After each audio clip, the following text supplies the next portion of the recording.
Assalamualaikum warahmatullahi wabarakatuh. Perkenalkan, nama saya Elsa Madesta dengan nomor BP 2011-11-10-06. Nama saya M. Rahul Ananda, nomor BP 20111110. Nama saya Windy Anggraini, nomor BP 2011131009. Perkenalkan, saya Alfa Agustian Purnama, BP 2011111035, jurusan Teknik Pertanian. Perkenalkan, nama saya Kasman dengan nomor BP 2011111026, jurusan Teknik Pertanian Universitas Andalas. Kali ini kelompok 1 akan membahas tentang peran Pancasila di era globalisasi ini. Nah, sejarah telah mencatat bahwa Pancasila bersifat dinamis, di mana Pancasila tetap bisa menyesuaikan perkembangan zaman termasuk era globalisasi yang telah kita jalani pada saat sekarang. Perkenalkan, nama saya Nisa Salsabila dengan nomor BP 2011-21-3043. Saya berasal dari Fakultas Kesehatan Masyarakat, jurusan Ilmu Kesehatan Masyarakat. Di sini saya akan menjelaskan nilai-nilai Pancasila di era globalisasi. Nilai-nilai Pancasila di era globalisasi telah tergerus oleh perkembangan zaman. Banyaknya ideologi luar yang masuk ke Indonesia telah membuat ideologi Pancasila tergerus. Hal ini dapat kita lihat dari fakta-fakta yang ada di Indonesia seperti terjadinya korupsi, terjadinya perampokan. Hal ini dikarenakan kurangnya kesadaran masyarakat untuk menerapkan nilai-nilai Pancasila dalam kehidupan sehari-hari. Nilai-nilai tersebut dapat kita lihat yang pertama dari nilai ketuhanan yang Maha Esa. Pancasila dari ketuhanan yang Maha Esa menjelaskan bahwa kita harus mempertanggungjawabkan semua perilaku kita kepada Tuhan yang Maha Esa. Tergerus oleh perkembangan zaman di era globalisasi, jadikan banyaknya penduduk Indonesia yang belum menerapkan Pancasila tersebut. Tidak hanya penduduk Indonesia, bahkan aparatur pemerintah pun tidak menerapkan hal ini, seperti korupsi yang telah dilakukan oleh aparatur pemerintah yang mengindikasikan bahwa tidak menerapkan sila yang pertama. Dan yang kedua adalah kemanusiaan yang adil dan beradab. Maksud dari kemanusiaan yang adil dan beradab adalah setiap manusia memiliki persamaan yang sama di depan hukum. Dan kemudian beradab, maksud dari beradab ini adalah bahwa setiap manusia harus memiliki adab atau moral yang sesuai dengan sila-sila Pancasila.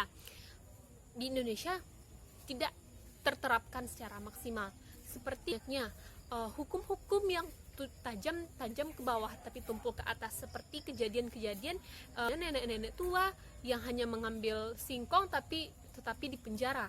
Hal ini tentu sangat bertolak belakang dengan sila Pancasila, yaitu kemanusiaan yang adil dan beradab. Baiklah, di sini saya akan menjelaskan mengenai poin ketiga, yaitu letaknya persatuan Indonesia.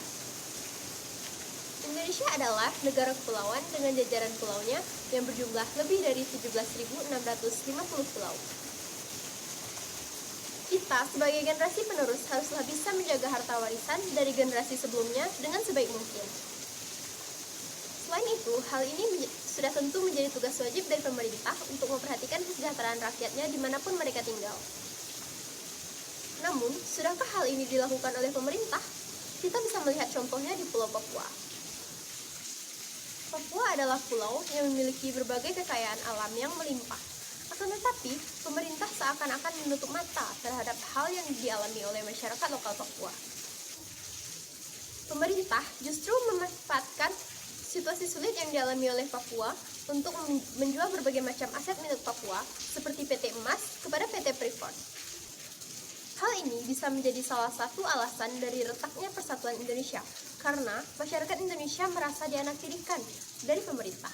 Sebagai contoh, banyaknya organisasi-organisasi separatisme di Indonesia seperti OPM di Papua, RMS di Maluku, dan lain-lain.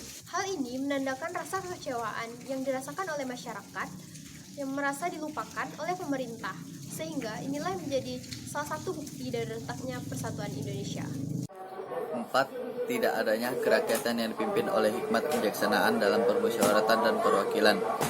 Apabila kita melihat dari fakta dan kenyataan yang ada di masyarakat, Indonesia bisa dikatakan masih belum sepenuhnya menerapkan nilai-nilai yang terkandung dalam sila keempat.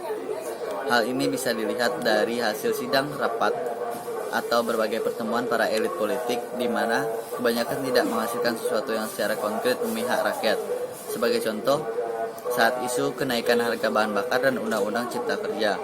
Dalam sidang tersebut terlihat jelas bahwa para elit politik tidak sepenuhnya memihak kepada rakyat dan terkesan ragu-ragu dalam mengambil keputusan yang berani dan memihak kepada rakyat.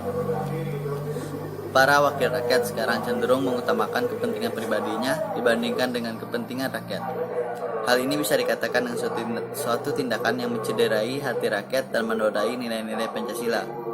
Saya berpendapat bahwa seharusnya apabila kita menelaah lebih dalam dari nilai Pancasila, khususnya sila keempat, Indonesia memiliki satu cara khusus dalam menyatukan suara dan memutuskan suatu permasalahan, yaitu dengan cara musyawarah. Hasil musyawarah tidak akan tercapai apabila belum tercapainya kesepakatan bersama. Dengan metode ini, maka tidak akan ada perasaan dari masing-masing anggota yang merasa tersakiti dalam hasil musyawarah yang ditetapkan. Mimpi Indonesia tentang keadilan sosial bagi seluruh rakyat Indonesia. Kondisi Indonesia saat ini masih jauh dari kata sejahtera. Hal ini bisa dilihat dari berbagai macam indikator. Misalnya dengan melihat masih banyaknya rakyat miskin di berbagai daerah di seluruh Indonesia. Tingkat kemiskinan di Indonesia sangat tinggi.